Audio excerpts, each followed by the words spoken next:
Welcome back to my YouTube channel. So today I'll be showing you how I made this delicious banana bread. It's so easy to make, trust me, anyone can do it. So stay tuned and I'll show you exactly how it's done.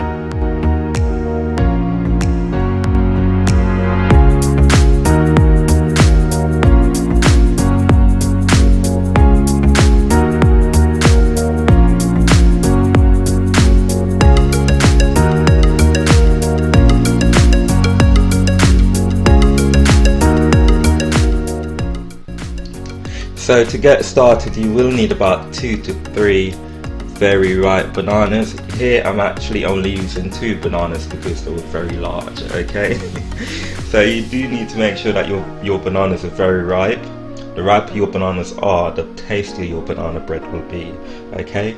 And now you just need to crush your bananas. You don't want it to be too lumpy, but also you don't want to create a porridge, okay? So just make sure that it does have a bit of texture to it, but it's not too runny, okay?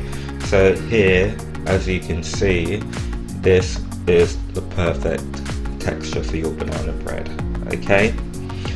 So now that we've done that, guys, what we need to do next is to add some melted butter.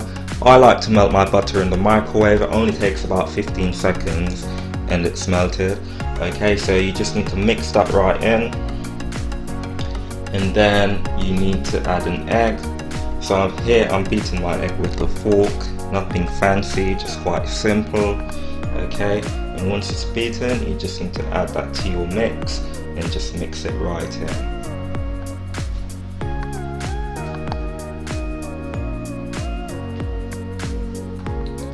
So next I'll be adding some vanilla extract. I love vanilla, especially in banana bread. Perfect. Okay, so you just want to mix that right in. Next I'm adding some salt. I like to add my salt to my wet ingredients just so that it dissolves nicely. That's just my preference. And finally some sugar. Here I'm using brown sugar. This is the best sugar for banana bread. And as you can see here, I'm not doing anything fancy, just mixing it right in. Once you've done that, you just need to set that aside, and then we'll go over to the dry ingredients. So here I've already combined some plain flour and some self-raising flour, and I'm adding some baking soda. And drum roll for my 2 secret ingredients, cinnamon and nutmeg. These 2 ingredients will take your banana bread to a whole new level. So we just need to make sure that everything is nicely mixed together. And now that we've done that, let's go back to the batter. Okay, so what I like to do is to gradually add my dry ingredients to the batter. I usually divide my dry ingredients into 4 separate portions. So I've added the first portion in, and as you can see here, I'm gently folding in the dry ingredients. I repeat, gently. If you mix everything together, you may end up with lumps of flour in your banana bread, and you don't want that, trust me. After all this effort, well, it's not really much effort really because it's quite easy, but still you don't want to have bits of flour in your banana bread. So just do that gently, and then you need to add your second portion of dry ingredients and then repeat the process.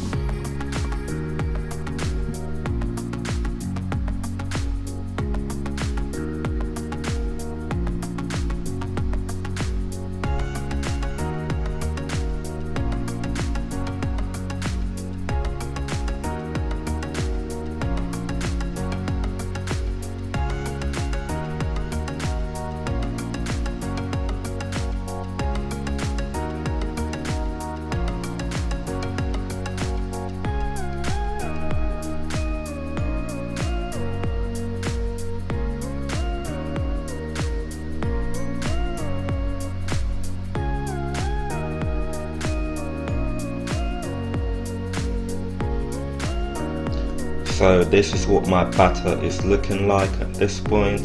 As you can see, there's no bits of flour. It looks perfect. So now let's go over to greasing the baking tin. I should have done this first, but yeah, when you're baking your banana bread, just do this bit first, so that you can just get on with it when you're ready. but as you can see, I'm just greasing my tin with some butter. You don't need to use too much butter, but also you just need to make sure that you're using enough so that your banana bread doesn't stick to your baking tin. Okay, and this is what it should look like. So all that's left for us to do is to add the batter to the baking tin. You want to make sure that you get everything in. So I'm using a spoon to just get everything out of this bowl into my baking tin. Now you just need to shake that up a bit just to make sure that it's nicely leveled out. Then we'll allow that to bake for about 50 minutes to an hour. So it's been 55 minutes and now it's time to check if this banana bread is ready. Okay, so to do that, what you need to do is just to insert a knife into your banana bread. If it comes out clear, that means it's ready. So as you can see, mine is good to go. And what you need to do next is just to set that aside, allow it to cool.